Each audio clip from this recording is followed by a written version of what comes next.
ازاي الاهلي يكسب باتشوكا، وازاي الاهلي يوصل لاول مرة في تاريخه للنهائي تحت راية الفيفا، مباراة رسمية قدام الفريق الاقوى في العالم ريال مدريد.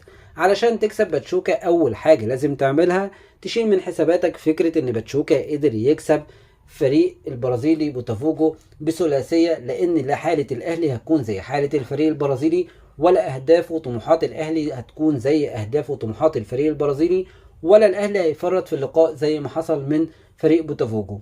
تاني حاجة لازم تعملها تدي للفريق المكسيكي باتشوكا حقه وحجمه الطبيعي، ما تحترموش بشكل مبالغ فيه، تحترمه الاحترام العادي جدا. انه فريق في المركز ال 16 في الدوري المكسيكي، انه فريق استقبل 29 هدف الموسم الحالي، انه فريق اتهزم 10 مرات من 17 مباراة، انه فريق كسب 3 مرات فقط لا غير في الدوري المكسيكي. اذا تلعب على ان الفريق ده فريق عادي جدا في المتناول. وتالت حاجة لازم تعملها علشان تكسب الفريق البرازيلي، تلعب بشخصية الاهلي باسلوب الاهلي.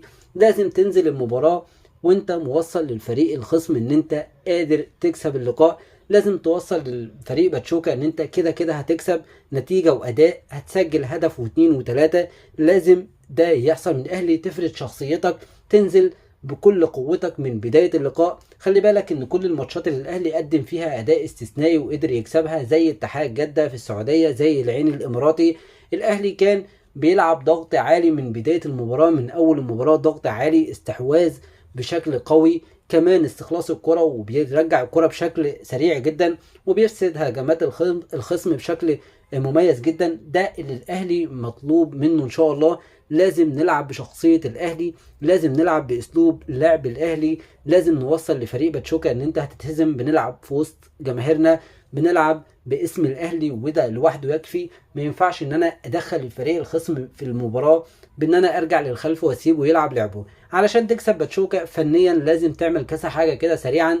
اول حاجة تلعب باكرم توفيق باك يمين، اقفل مفتاح لعب فريق باتشوكا الموجود في اسامه ادريسي اللاعب المغربي الجناح الشمالي المميز جدا.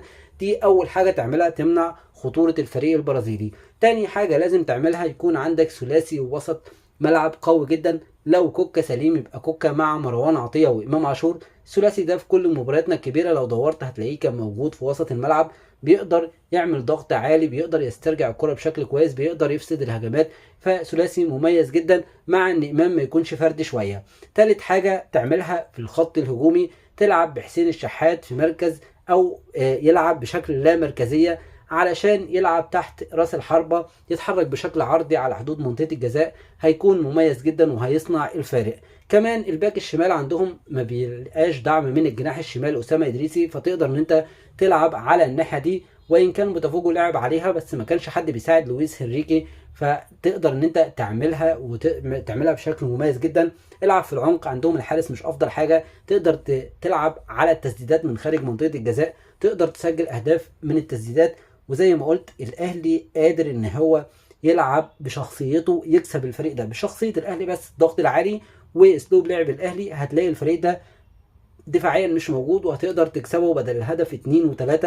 وان شاء الله نرجع للفيديو ده لو لعبنا بشخصيه الاهلي بالضغط العالي وبالاستحواذ بخلق الفرص وبالتحرك الكتير، هتلاقي ان الاهلي بيكسب فريق باتشوكا وبيوصل للمباراه النهائيه اللي هتكون اهم في تاريخنا. خلي بالك المباراتين دول من اهم مباريات الاهلي في التاريخ، سواء ان انت بتلعب مع باتشوكا لازم تكسبه ان شاء الله علشان توصل للمباراه الاهم، ان انت بتلعب مع ريال مدريد في مباراه رسميه تبع الفيفا، ودي لاول مره بتحصل في التاريخ من الاهلي. اشوفكم في فيديو جديد ان شاء الله.